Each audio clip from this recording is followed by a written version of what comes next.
O Livro dos Espíritos, Allan Kardec, editora Iter, página 375, Natureza das penas e gozos futuros. Questão 965. As penas e os gozos da alma depois da morte têm alguma coisa de material? Elas não podem ser materiais, visto que a alma não é material. O bom senso diz: essas penas e esses gozos não têm nada de carnal, e portanto são 1000 vezes mais vivos que os que experimentais sobre a terra, porque o espírito, uma vez livre, é mais impressionável e a matéria não enfraquece mais suas sensações. Questão 966.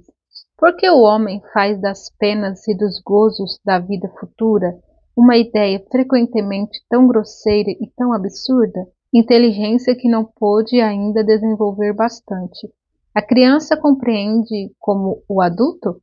Aliás, isso depende também daquilo que se lhe ensinou, e aí há necessidade de uma reforma.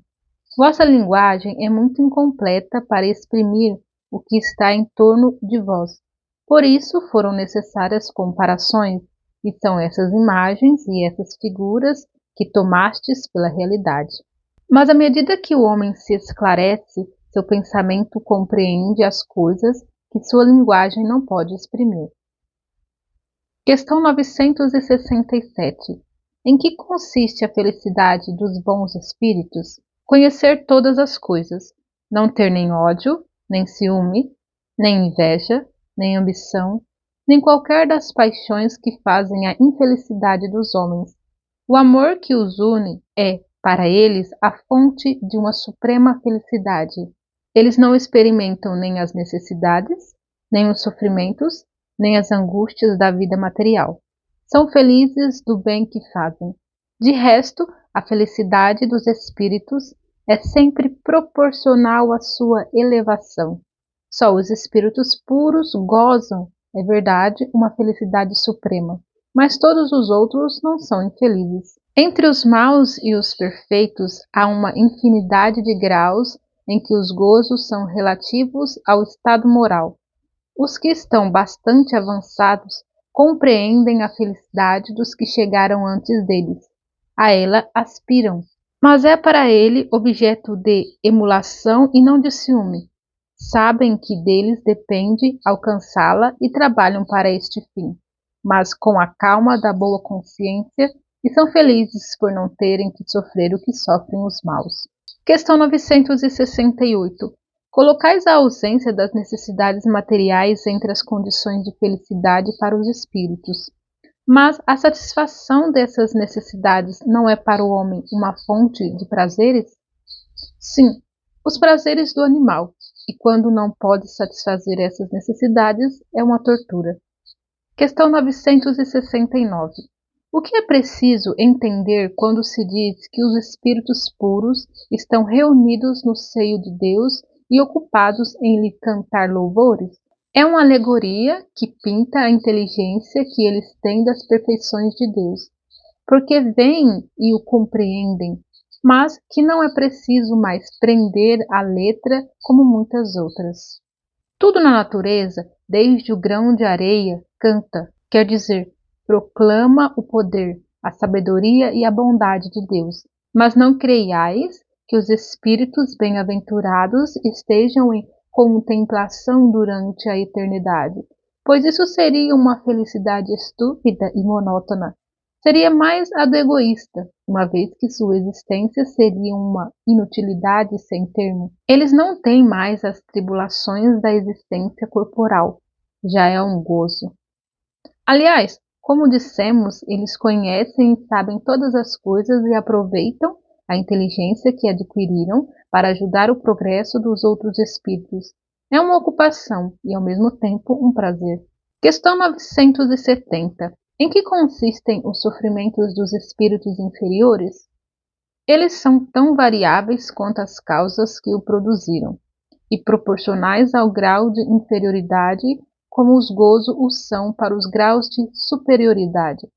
Podem-se resumir assim: invejarem tudo o que lhes falta para serem felizes e não poderem obtê-lo, verem a felicidade e não poderem atingi-la. Desgosto, ciúme, raiva, desespero daquilo que o impede de ser feliz, remorso, ansiedade moral indefinível.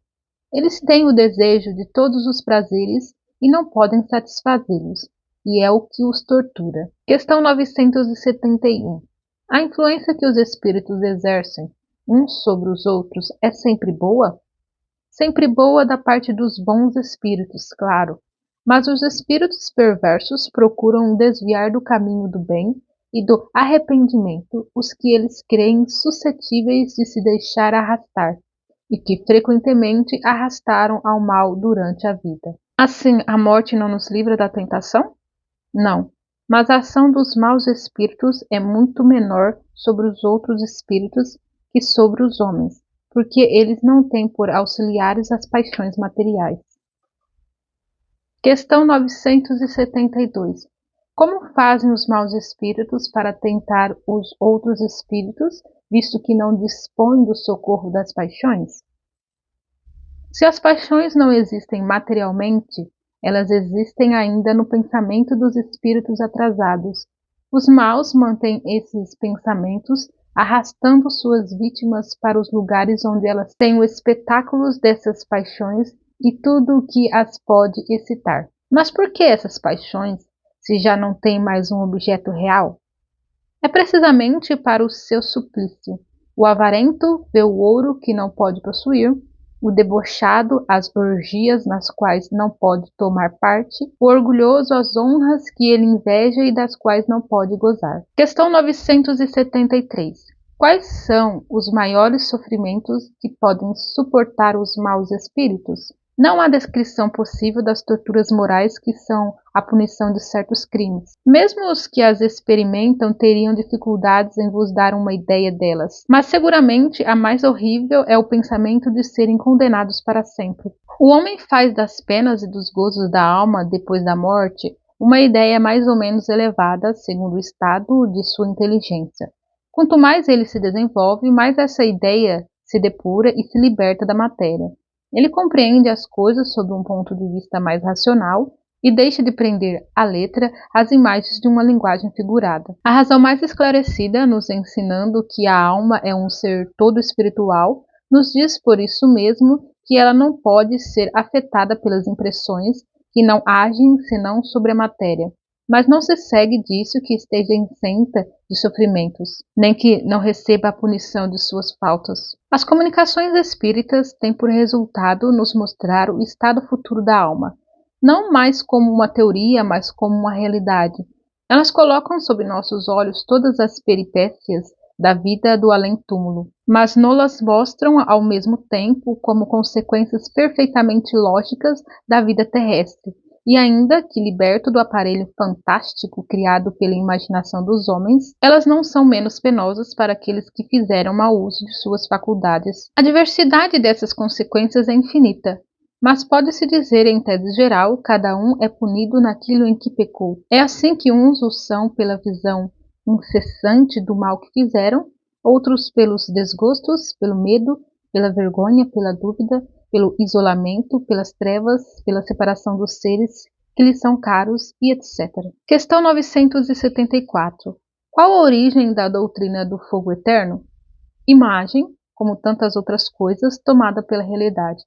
Mas esse medo não pode ter um bom resultado? Vede, pois, se ele reprime muito, mesmo entre os que a ensinam. Se ensinais coisas que a razão rejeita mais tarde, fareis uma impressão que não será nem durável, nem salutar. O homem, não podendo mostrar pela sua linguagem a natureza desses sofrimentos, não encontrou comparação mais enérgica que a do fogo, porque para ele o fogo é o tipo do mais cruel suplício e o símbolo da ação mais enérgica. É por isso que a crença no fogo eterno remonta à mais alta antiguidade e os povos modernos a herdaram dos povos antigos. É por isso também que, em sua linguagem figurada, ele diz o fogo das paixões, queimar-se de amor, de ciúme, etc, etc. Questão 975. Os espíritos inferiores compreendem a felicidade do justo? Sim, e é isso que faz o seu suplício, porque compreendem que estão privados dela por suas faltas. É por isso que o espírito liberto da matéria aspira depois de uma nova existência corporal, porque cada existência pode abreviar a duração desse suplício se ela é bem empregada. Ele faz então a escolha das provas pelas quais poderá expiar suas faltas, porque sabei-o bem. O espírito sofre por todo o mal que faz ou do qual foi a causa voluntária, por todo o bem que poderia fazer e não fez, e por todo o mal que resulta do bem que ele não fez. O espírito errante não tem mais véu, está como saído do nevoeiro e vê o que o afasta da felicidade. Então, sofre mais porque compreende quando é culpado. Para ele não há mais ilusão, vê a realidade das coisas. O espírito no estado errante abraça de um lado todas as existências passadas, de outro vê o futuro prometido e compreende o que lhe falta para atingi-lo. Tal como um viajor que chegou do alto de uma montanha, vê o caminho percorrido e o que lhe resta a percorrer para chegar ao seu objetivo. Questão 976. A visão dos espíritos que sofrem não é para os bons uma causa de aflição, em que se torna sua felicidade se é perturbada? Não é uma aflição, posto que sabem que o mal terá um fim. Eles ajudam os outros a progredirem e estendem-lhes a mão. Essa é sua ocupação e um prazer quando tem êxito. Isso se concebe da parte dos espíritos estranhos ou indiferentes. Mas a visão dos pesares e dos sofrimentos daqueles que amaram sobre a terra não perturba sua felicidade? Se não vissem esses sofrimentos, é que vos seriam estranhos depois da morte. Ora, a religião vos diz que as almas vos veem, mas eles consideram vossas aflições sob um outro ponto de vista, pois sabem que esses sofrimentos são úteis ao vosso adiantamento se os suportais com resignação. Eles se afligem, pois, mais com a falta de coragem que vos retarda que com os sofrimentos em si mesmos, que não são senão passageiros. Questão 977. Os espíritos, não podendo se esconder reciprocamente seus pensamentos e todos os atos da vida sendo conhecidos, seguir-se-ia que o culpado está na presença perpétua de sua vítima? Isso não pode ser de outro modo, o bom senso o diz. Essa divulgação de todos os nossos atos repreensíveis e a presença perpétua daqueles que lhe foram as vítimas são um castigo para o culpado? Maior do que se pensa, mas somente até que ele tenha expiado suas faltas, seja como espírito, seja como homem, nas novas existências corporais. Quando estivermos no mundo dos espíritos, todo o nosso pensamento estando a descoberto, o bem e o mal que fizemos serão igualmente conhecidos. É em vão que aquele que fez o mal queira escapar da visão de suas vítimas. Sua presença inevitável será para ele um castigo e um remorso incessante até que tenha expiado seus erros, enquanto que o homem de bem, ao contrário, não encontrará por toda parte senão olhares amigos e benevolentes. Para o mal, não há maior tormento sobre a terra que a presença de suas vítimas, e por isso ele as evita sem cessar. Que será quando a ilusão das paixões, estando dissipada, ele compreender o mal que fez, vendo seus atos mais secretos revelados, sua hipocrisia desmascarada, e não podendo se subtrair à sua visão? Enquanto a alma do homem perverso está atormentada pela vergonha, pelo desgosto e pelo remorso, a do justo goza de uma serenidade perfeita. Questão 978. A lembrança das faltas que a alma pôde cometer quando era imperfeita não perturba sua felicidade, mesmo depois que ela está depurada? Não, porque resgatou suas faltas e saiu vitorioso das provas às quais se submeteu com esse fim. Questão 979. As provas que restam a suportar para rematar sua purificação não são para a alma uma apreensão penosa que perturba a sua felicidade? Para a alma que está ainda enlameada, sim. É por isso que ela não pode gozar de uma felicidade perfeita, senão quando esteja purificada. Mas, para aquela que já se elevou, o pensamento das provas que lhe restam a suportar nada tem de penoso. A alma que alcançou certo grau de pureza já goza a felicidade. Um sentimento de doce satisfação a penetra, e ela é feliz por tudo aquilo que vê, por tudo o que a cerca.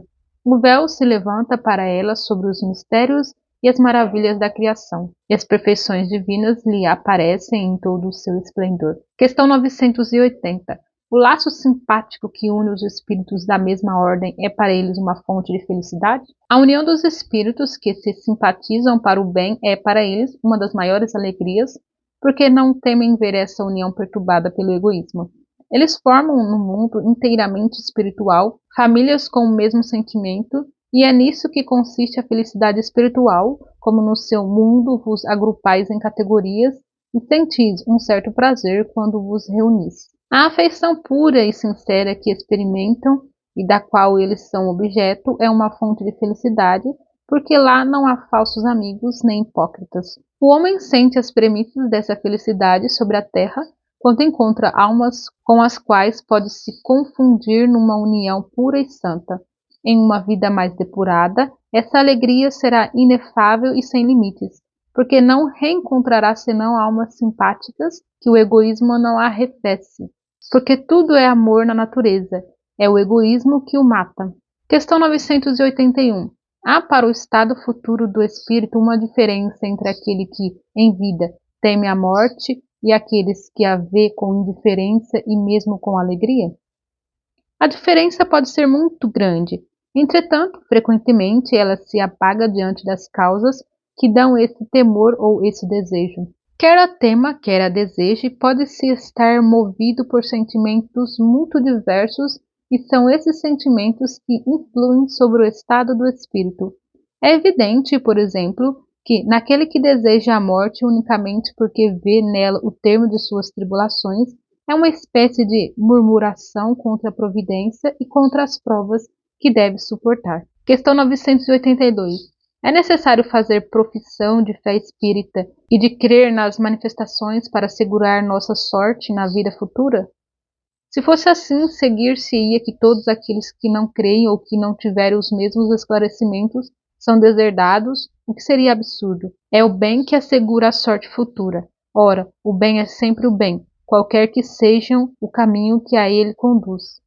A crença no Espiritismo ajuda a melhorar-se fixando as ideias sobre certos pontos do futuro. Ela apressa o adiantamento dos indivíduos e das massas porque permite conhecer o que seremos um dia.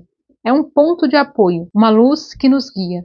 O Espiritismo ensina a suportar as provas com paciência e resignação. Ele desvia os atos que podem retardar a felicidade futura e é assim que contribui para essa felicidade, mas não diz que sem isso não se pode alcançá-la.